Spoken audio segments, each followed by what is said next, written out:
Class, this is passage number 2 asked in CUET 2023. सो सबसे पहले passage के बारे में बता दूं कि पैसेज जो है वो नैरेटिव है. Fine, it's not factual, it's based upon the writer's personal experiences and opinion. So the passage is talking about the fundamental principles of simple living, कि किस तरह से हम एक फिजिकली और मेंटली बर्डनड लाइफ से जो है निकल सकते हैं. How we can ease of these burdens.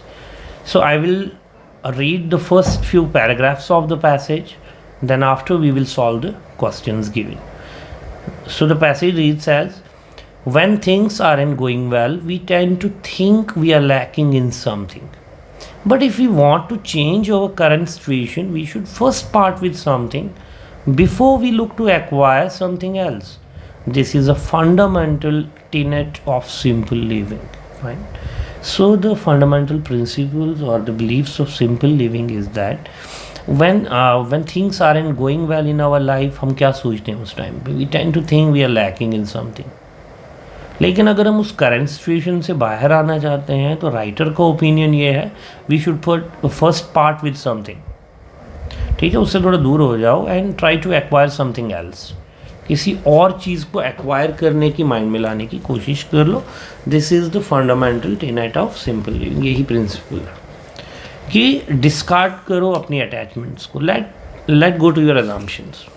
ठीक है, रिड्यूस करो पोजेशंस को. So living simply is about discarding your physical and mental burdens. This is what the passage talks about. Let's have a look at the questions now. The first question asked here is, what is the fundamental tenet of simple living. अभी हमने पढ़ा the act of letting गो. जब आप चीज़ों को let गो करते हो, it means this is the fundamental tenet of simple living. ठीक है, सब्स्टिट्यूट ढूंढने की कोशिश करते हो when you let the things go, और आप उसकी जगह और कुछ सोचना और कुछ पसंद करना स्टार्ट करते हो. It means this is the fundamental belief और principle of simple living according to the author. So the option 3 is correct. The act of letting go refers to, देखिए एक्सप्लेनेशन भी है साथ में, refers to feeling light by having discarded our attachment. Light feel करते हैं, letting go to our assumptions, reducing possessions, discarding our physical and mental burdens, living simply. Next question, which among the following give a similar context to the word part as used in the 4th paragraph of the passage? Let's have a look at the 4th paragraph of the passage. This one.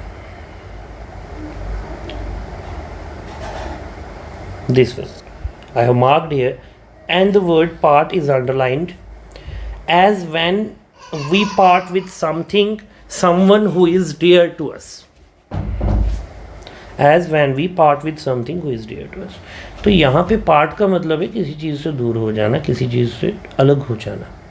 Fine, सो अब देखते हैं answer. We must part our ways from the evil. तो ये similar context है.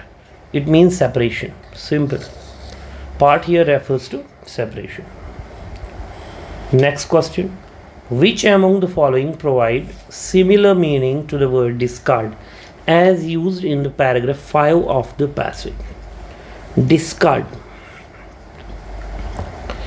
अब देखिए यहाँ पे पैराग्राफ 5 में एक जगह डिस्कार्ड यूज़ हुआ है. ये देखिए मैं एनसर्कल कर रहा हूँ, डिस्कार्डिंग है रादर.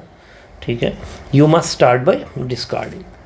अगर आपने एक सिंपल लाइफ जीनी है तो सबसे पहले आपको चीज़ों को डिस्कार्ड करना पड़ेगा, या जो आपके माइंड में ऑलरेडी चल रहा है. सो यहाँ पे डिस्कार्ड का मीनिंग हम देखते हैं. देखिए डिटैच भी हमने देखा, लेट गो भी देखा. डिराइव्ड तो नहीं है मीनिंग इसकी, डिसएडवांटेज या एडवांटेज भी नहीं है. इट मीन्स हमारे पास 2 ऑप्शन है, detach and let go, A and B. तो ए एंड बी क्या हमारे पास है? Yes, A and B only. So इसका आंसर जो है that is the first option, that is A and B only. ठीक है, क्योंकि डिस्कार्ड रेफर्स टू डिटैचमेंट और getting rid same of unnecessary things. ठीक है, सेम है. What can be the appropriate title of the passage? Appropriate title क्या होना चाहिए पैसेज का? एनलाइटनमेंट, देखिए एनलाइटमेंट तो नहीं है, burden are part of life ऐसा भी नहीं बोला है ऑथर ने कि बर्डन पार्ट ऑफ लाइफ है, ये बोला है कि बर्डन को ईज ऑफ कैसे करना है, ठीक है। जापानीज वे टू इम्प्रूव नहीं। हाँ, डिटैचमेंट का बोला है a key to simple living, so this is the appropriate title for the passage given, fine. So let's have a look at the last question now, the final one. According to the passage, what are the qualities of a good cry? थोड़ा सा मैं आपको बता दूं, good cry का यहाँ पे दिया हुआ है, It is amazing how refreshed we feel after a good cry. देखिए हम जब frustrated होते हैं, anxious होते हैं या sad होते हैं, तो हम क्या करते हैं, in order to give vent to our frustration, in order to give vent to, देखो एक जैसे वॉल्केनो बना होता है अंदर से, सो व्हाट वी डू, हम बहुत सारे लोगों को हम देखते हैं वो शाउट करते हैं, चिल्लाते हैं, रोते हैं, ठीक है। So crying here clears out whatever weight you were carrying in your heart, you feel energized to try again. I have always felt that the Buddhist concept of the enlightened mind, the Japanese characters for which depict a clean mind, refers to this refreshment on the spirit. तो कहता है ये एक refreshment की तरह काम करता है, जैसे बुद्धिस्ट कॉन्सेप्ट है एनलाइटेंड माइंड का, ठीक है, और जापानीज कैरेक्टर्स, तो ये दोनों बात करते हैं क्लीन माइंड और एनलाइटेंड माइंड का। वो तभी होगा when you are not burden, जब आपके माइंड के अंदर कोई भी फ्रस्ट्रेशन नहीं है। It is amazing then how refreshed you feel, जब आप क्या करते हैं, when you feel when you have a good cry, कितना अच्छा आप फील करते हैं क्राई के बाद, ठीक है। So crying clears out whatever weight you were carrying in your heart and soul, तो एकदम से आप बिल्कुल हल्के हो जाते हैं, फाइन। सो क्राइंग के बारे में लास्ट का क्वेश्चन है, अब गुड क्राई की क्वालिटीज़ क्या है, what are the qualities of a good cry. अब देखते हैं, a good cry makes you feel light and energised, बिल्कुल ठीक है। A good cry is a way of detaching and discarding the unpleasant, obviously. A good cry is a sign of weakness, नहीं ये नहीं है। Good cry is not a sign of weakness at all. A good cry makes you realise that crying is a waste of time, no not at all.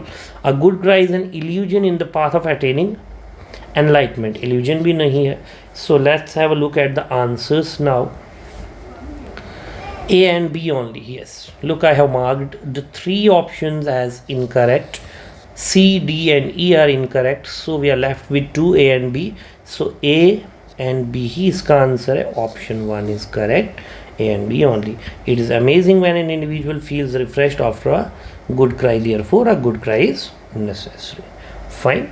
सो ये आपका passage number 2 है, that is narrative. तो next जो हमारा passage होगा वो literary होगा, fine. Thank you so much.